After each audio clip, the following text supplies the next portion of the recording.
Hello viewers, welcome to E test YouTube channel. Viewers, आज हम एक सीरीज स्टार्ट करने जा रहे हैं। ये सीरीज रेस्क्यू 1122 से रिलेटेड है। इस सीरीज में हम fire rescuer, FR, lead fire rescuer, LFR और fire and dirt rescuer FDR post की तैयारी करेंगे। जितने भी सवालात इस सीरीज में डिस्कस किए जाएंगे वो तमाम सवालात इन तीनों पोस्ट को जो आपके सामने स्क्रीन पर दर्ज हैं इन्हें कवर करेंगे। जिन कैंडिडेट्स ने एफआर और एलएफआर के लिए अप्लाई किया है उनके लिए ये सीरीज़ काफ़ी है, वो इसी सीरीज़ से अच्छी तैयारी कर सकते हैं। लेकिन जिन कैंडिडेट्स ने एफडीआर के लिए अप्लाई किया है उनके लिए ज़रूरी है कि इस सीरीज़ को मुकम्मल देखें और इसके बाद जो सीरीज़ हम लॉन्च करेंगे डीआर की, उस सीरीज़ को भी मुकम्मल देखें, क्योंकि रिसेंटली रेस्क्यू 1122 ने फायर रेस्क्यूअर और डर्ट रेस्क्यूअर की सीट्स को, दोनों असामियों को मर्ज किया है और एक नई सीट एफडीआर की क्रिएट की है। एफडीआर हजरात के लिए ज़रूरी है कि वो फायर रेस्क्यूअर की मुकम्मल सीरीज़ को तैयार करें और साथ साथ डीआर की मुकम्मल सीरीज़ को भी ज़रूर तैयार करें। वीवर्स, इस मुकम्मल सीरीज़ में जितने भी क्वेश्चन हमने शामिल किए हैं वो मोस्ट इम्पोर्टेंट हैं और पास्ट पेपर्स में से हमने क्वेश्चंस को लिया है जो इस वीडियो में आपके साथ डिटेल के साथ डिस्कस करेंगे। इसके साथ साथ तमाम सीरीज़ में, जैसे मैं पहले भी कहता आया हूं, अब भी मैं कहूँगा कि इस सीरीज़ को आप इंतहाई एहतियात से, हाज़र दिमागी से तैयार करें और इसके साथ साथ हमारी इस सीरीज़ को हरफ आखिर ना समझते हुए अपनी मज़ीद तैयारी भी जारी रखें। चलते हैं क्वेश्चन की जानिब और इस सीरीज़ को स्टार्ट करते हैं। Question number 1, What is body testing pressure of DCP type fire extinguisher? DCP जो होता है सिलेंडर, उसका टेस्टिंग प्रेशर 350 psi होता है। जब DCP सिलेंडर को फिल किया जाता है तो उस वक़्त इसका टेस्ट किया जाता है। इसको 350 psi पर इसे टेस्ट करते हैं। अगर तो इसमें किसी किस्म की खामी होती है या ये काबिल इस्तेमाल नहीं होता तो ये फट जाता है या लीक हो जाता है, तो इस सूरत में फिर इसे इस्तेमाल नहीं किया जाता। अगर ये 350 psi का प्रेशर बर्दाश्त कर लेता है तो इसे दोबारा रिफिल करके दोबारा इस्तेमाल किया जाता है। नोट कर लें, बहुत से पेपर्स में DCP स्टैंड्स फॉर पूछा गया है। DCP stands for dry chemical powder. PSI जो है ये एक प्रेशर का मेजरिंग यूनिट है। PSI स्टैंड्स फॉर पाउंड पर स्क्वायर इंच।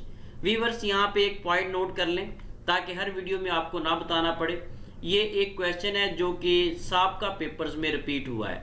ये जो शॉर्ट डिटेल है ये आपकी मालूमात में इजाफा के लिए और फर्दर तैयारी के लिए फराहम की जा रही है। शॉर्ट डिटेल में हम जितने भी क्वेश्चंस को डिस्कस करेंगे वो भी साबका पेपर से लिए गए इम्पोर्टेंट, मोस्ट इम्पोर्टेंट क्वेश्चंस हैं।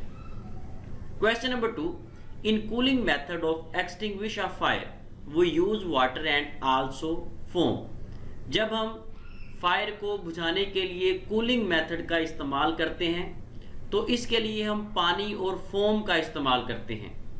वीवर्स, ये जितनी भी टर्म्स हम यूज़ करेंगे ये फायर से रिलेटेड टेक्निकल टर्म्स को हम यूज़ करेंगे। रेस्क्यू 1122 से रिलेटेड फोम जो होता है ये वो फोम नहीं है जो आपके जहन में आ रहा है, जो गद्दा है वो नहीं है। ये फोम जो होता है, फोम झाग बनाने के लिए इस्तेमाल किया जाता है, उसे फोम कहते हैं। ये पानी में मिक्स किया जाता है, जब पानी को आग पर फेंका जाता है तो फिर झाग बनती है। जो फोम इस्तेमाल होता है रेस्क्यू 1122 में या दूसरे सेफ्टी डिपार्टमेंट जो हैं यूज़ करते हैं फायर आग बुझाने के लिए, वो AFFF फोम है। AFFF फोम जो है वो ज़्यादातर आग बुझाने के लिए इस्तेमाल किया जाता है। फोम एक लिक्विड होता है जो आग बुझाने के दौरान इस्तेमाल होता है। इस लिक्विड को पानी में मिलाकर जब पानी आग पर फेंका जाता है तो पानी के साथ झाग बनती है। फोम का बुनियादी मकसद झाग बनाना होता है ताकि आग वाली जगह पर जहां पर वो झाग गिरे तो उस जलती हुई चीज़ को, आग को ढांप कर ऑक्सीजन की सप्लाई रोक दे, जिससे आग बुझ जाती है। फोम का बेसिकली मकसद ये है जो आपको शॉर्ट डिटेल में बताया गया है। इसको मज़ीद पढ़ भी लीजिएगा और ये फोम जो है जहन में रखें। ये मोस्टली इंटरव्यूज़ में भी क्वेश्चन पूछा जाता है कि फोम जो है वो क्या होता है। फोम जो है ये आपके सामने डिटेल से बताया गया है। ये आग को बुझाने के लिए पानी में झाग बनाने के लिए लिक्विड इस्तेमाल किया जाता है। मज़ीद आगे जाके आपको बताते हैं कि ये फोम जो है किस क्वांटिटी से आपने पानी में शामिल करना है। Question number 3, how many types of forcible entry tools. Forcible entries जो है ये 4 किस्म की होती हैं। फोर्सिबल एंट्री होती क्या है? एक कमरा है, चारों साइडों से बंद है, वहाँ पे दाखिल होने के लिए कोई रास्ता नहीं है, उस कमरे में आग लगी हुई है, तो जब आप उसमें एंट्री करेंगे तो साइड से आप दीवार को तोड़ेंगे, दीवार में सुराख करेंगे। ये जो एंट्री है आपकी, ये फोर्सिबल एंट्री कहलाएगी। फोर्सिबल एंट्री जो है ये 4 किस्म की होती है। Number 1 striking, number 2 prying, number 3 pulling और नंबर 4 कटिंग। इसमें आप चीज़ों को काट कर भी दाखिल होंगे, चीज़ों को तोड़ कर भी दाखिल होंगे, चीज़ों को खींच कर भी दाखिल होंगे। ये तमाम जो एंट्रीज जो हैं ये फोर्सिबल एंट्रीज कहलाती हैं। Question number 4, synthetic removal of smoke and replacement with fresh air in a building is known as. किसी बिल्डिंग में धुआं बहुत ज़्यादा है, उसे आप उस बिल्डिंग से एमिट करते हैं, खारिज करते हैं, धुएं को बिल्डिंग से निकालते हैं ताकि वहाँ पर फ्रेश एयर, ताज़ा हवा आ सके। इस अमल को वेंटिलेशन सिस्टम कहा जाता है। किसी बिल्डिंग में आग लग जाए तो वहाँ से जहरीली गैसों को निकालना ताकि वहाँ ताज़ा ऑक्सीजन पहुँच सके, जिससे सांस लेने में दुश्वारी ना हो। इस अमल को वेंटिलेशन सिस्टम कहते हैं। Question number 5, dash was the holy wife who was not buried in Jannatul Baqi. नबी सल्लल्लाहु अलैहि वसल्लम की वो कौन सी बीवी हैं जिन्हें जन्नतुल बकी में दफन नहीं किया गया? खदीजा रजी अल्लाह ताला अन्हा को जन्नतुल बकी में दफन नहीं किया गया।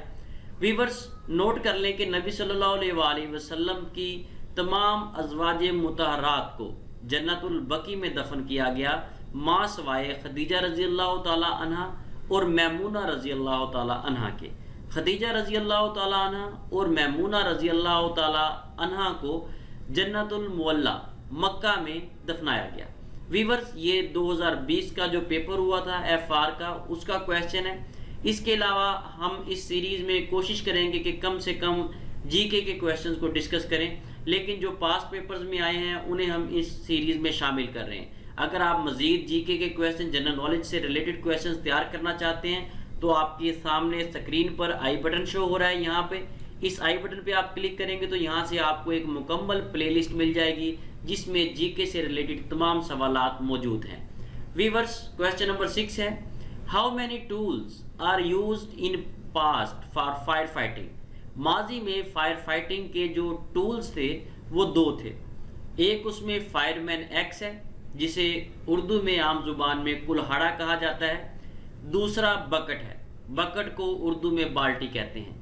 ये दोनों चीज़ें जो है ये फायर फाइटिंग के लिए इस्तेमाल की जाती थी और आज भी अगर आप देखेंगे पेट्रोल पंप्स पे तो बकेट्स पड़ी होती हैं जिनमें रेत होती है, जिन्हें फायर फाइटिंग के लिए इस्तेमाल करने के मकसद से वहाँ पे रखा जाता है। और इसके अलावा जो फायरमैन एक्स है वो अगर आपने रेस्क्यू 1122 की टीमों को काम करते हुए देखा है तो फायर फाइटर के पास अक्सर आपने एक छोटा सा फायरमैन एक्स कुल्हाड़ा जरूर देखा होगा। ये एक फायर फाइटर की निशानी है।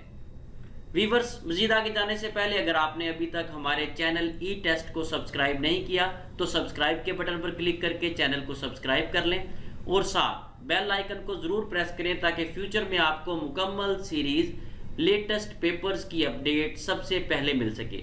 नोट कर लें कि ई टेस्ट यूट्यूब चैनल पर पाकिस्तान में मुनक्किद होने वाली तमाम मुलाजमतों की तैयारी, तहरीरी इम्तिहानात की तैयारी करवाई जाती है। इसके अलावा आप लोगों से रिक्वेस्ट है कि ई टेस्ट यूट्यूब चैनल के बारे में ज़्यादा से ज़्यादा दोस्त अहबाब को बताएं ताकि ज़्यादा से ज़्यादा लोग ई टेस्ट से मुस्तफ़ीद हो सकें। Question number 7, fire pump of fire vehicle works on the principle of. Fire vehicle rescue 1122 की जो गाड़ियाँ हैं फायर आग बुझाने वाली, उन्हें फायर व्हीकल्स कहा जाता है। उनमें जो पंप लगा होता है फायर फाइटिंग के लिए, वो पंप सेंट्रीफ्यूगल फोर्स के तहत काम करता है। वो पंप जो लगा होता है फायर व्हीकल में वो वाटर टैंक से पानी लेता है और उसे प्रेशर के साथ फायर फाइटर तक पहुंचाता है ताकि फायर फाइटर उस पानी को सीट ऑफ फायर पर या जहां पर आग लगी हुई है उस जगह पर फेंक सके। Question number 8, if we remove the fuel during the fire it will be called. अगर किसी जगह पर आग लगी हुई है तो वहां से हम फ्यूल को, ईंधन को या जलने वाली चीज़ों को हटा देते हैं ताकि आग बुझ जाए, तो इस अमल को, इस स्ट्रेटजी को स्टारवेशन कहा जाता है।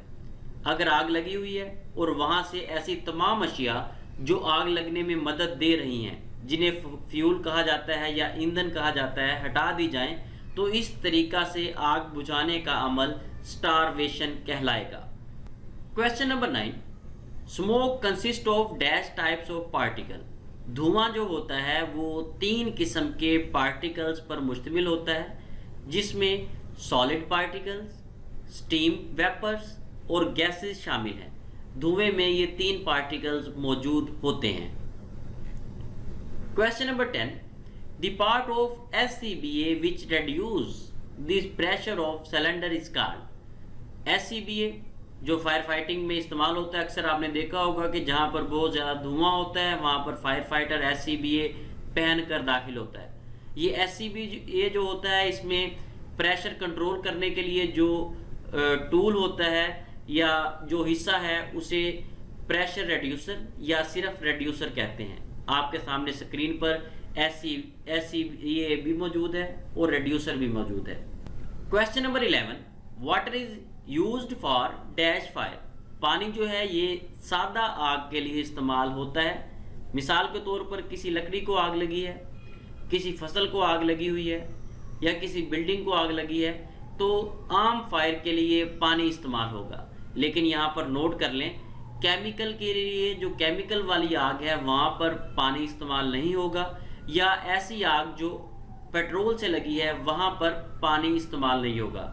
इन दोनों किस्म की आग को बुझाने के लिए अदर स्ट्रेटजी अपनाई जाएगी। Question number 12, someone fired the building, this type of fire will be called. अगर कोई शख्स किसी इमारत को आग लगा देता है तो ये आग लगाना जो है, ये आग जो है आर्सन फायर कहलाएगी। अगर कोई शख्स जानबूझकर किसी बिल्डिंग को, किसी फसल को या किसी भी चीज़ को आग लगा देता है तो इस किस्म की आग को आर्सन फायर कहते हैं। और याद रखें, आर्सन फायर जो है ये एक जुर्म है।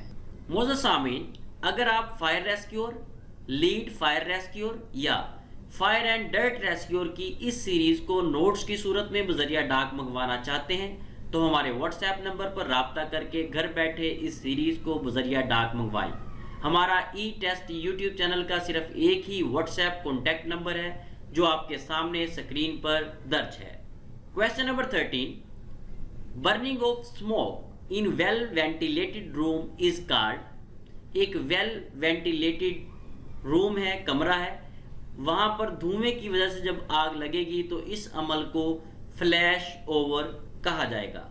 Question number 14, सहाबीज accompanied the holy prophet peace be upon him at his first hajj। पहला हज जब नबी सल्लल्लाहु अलैहि वसल्लम ने अदा किया उस वक़्त आप सल्लल्लाहु अलैहि वसल्लम के साथ कितने सहाबा कराम थे। ये तीनों ऑप्शन ए, बी, सी जो है ये सही नहीं है, इसलिए नन ऑफ दीज को हम टिक करेंगे। नोट कर लें कि जब फर्स्ट टाइम नबी सल्लल्लाहु अलैहि वसल्लम ने हज अदा किया उस वक़्त नबी सल्लल्लाहु अलैहि वसल्लम के साथ 2000 सहाबा कराम थे और कुर्बानी के लिए 60 ऊंट थे। Question number 15, SCBA consist of dash main parts. SCBA जो है ये 3 मेन पार्ट्स पर मुश्तमिल होता है, जिसमें फेस मास्क, बॉडी हार्नेस और सिलेंडर शामिल है। ये 3 मेन पार्ट्स हैं SCBA के। Question number 16, how many parts of delivery hose. एक डिलीवरी होज जो है उसके कितने हिस्से होते हैं। सबसे पहले तो ये समझें कि डिलीवरी होज होता क्या है।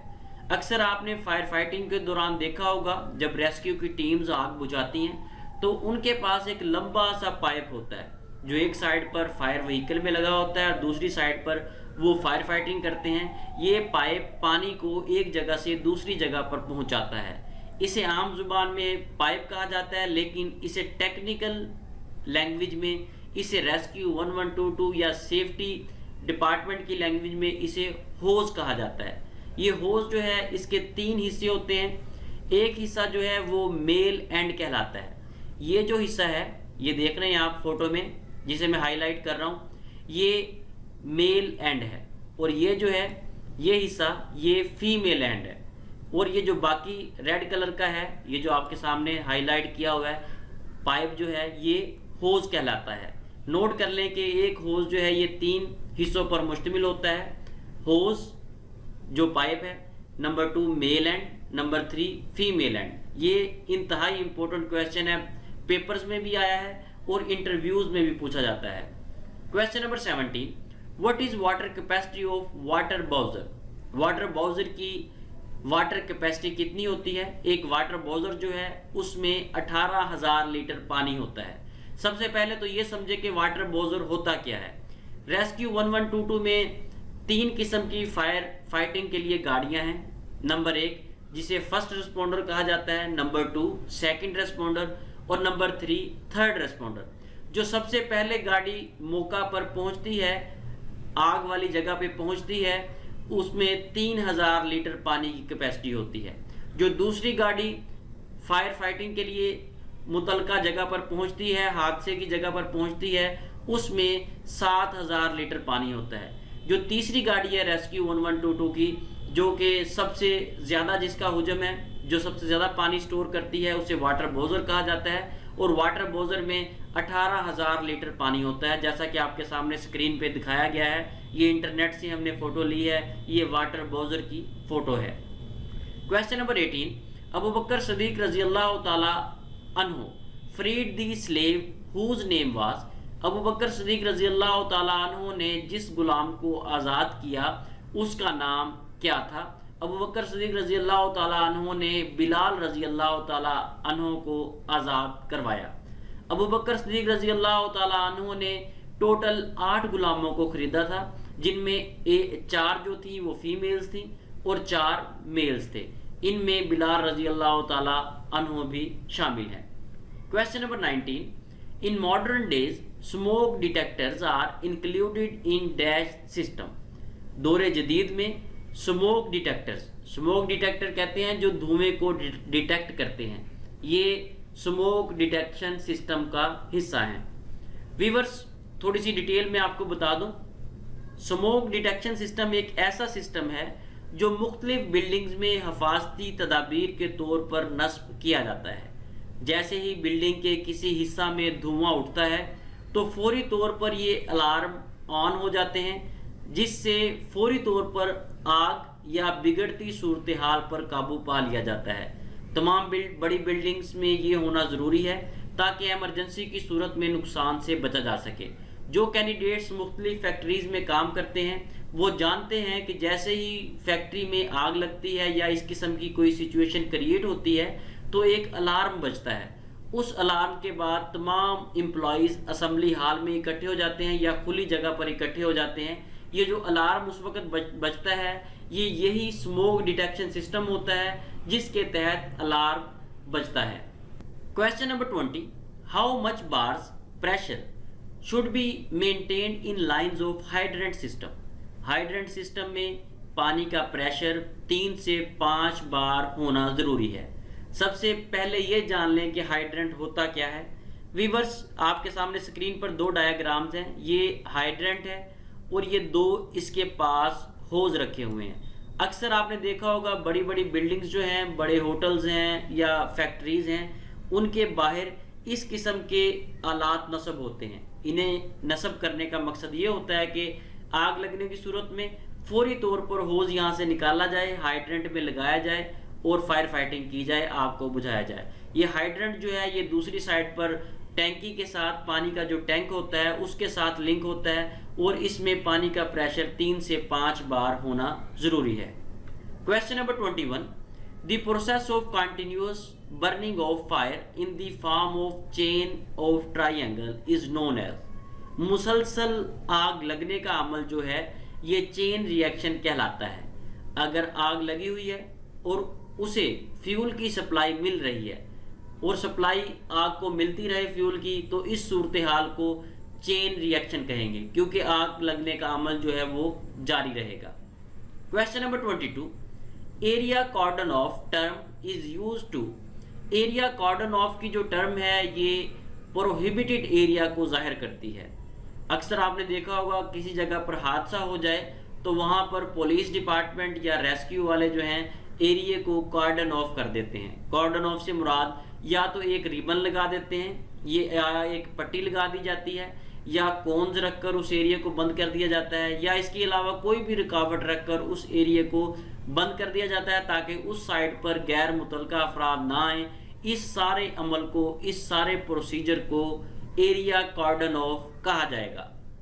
Question number 23, how many types of cordon off area. Cordon off area जो है ये दो किस्म का होता है। दो तरीके से एरियाज को कॉर्डन ऑफ किया जाता है। Number 1 internal cordon off, number 2 external cordon off. Internal cordon off जो है ये वो डिपार्टमेंट करता है जो सेफ्टी से रिलेटेड हो।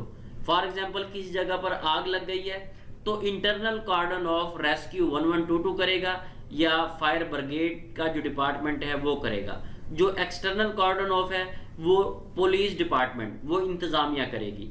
एक कॉर्डन ऑफ वो है जो इंतजामिया करेगी या पुलिस डिपार्टमेंट करेगा, जिसे एक्सटर्नल कॉर्डन ऑफ कहा जाएगा। एक कॉर्डन ऑफ वो है जिसे रेस्क्यू 1122 करेगा, जिसे इंटरनल कॉर्डन ऑफ कहा जाएगा। Question number 24, the first step to be taken on reaching a fire scene should be. किसी भी फायर सीन पर जब पहुंचा जाता है तो सबसे पहले जाते ही फायर फाइटिंग शुरू नहीं की जाती, जाते ही वहां पर अंधाधुंध काम शुरू नहीं किया जाता। जाते ही सबसे पहले सीन असेसमेंट की जाती है।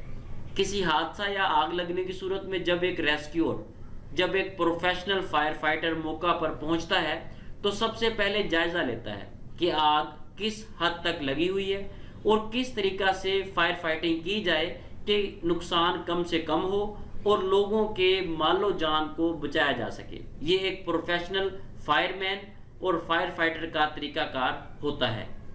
Question number 25, fire alarm is a part of dash.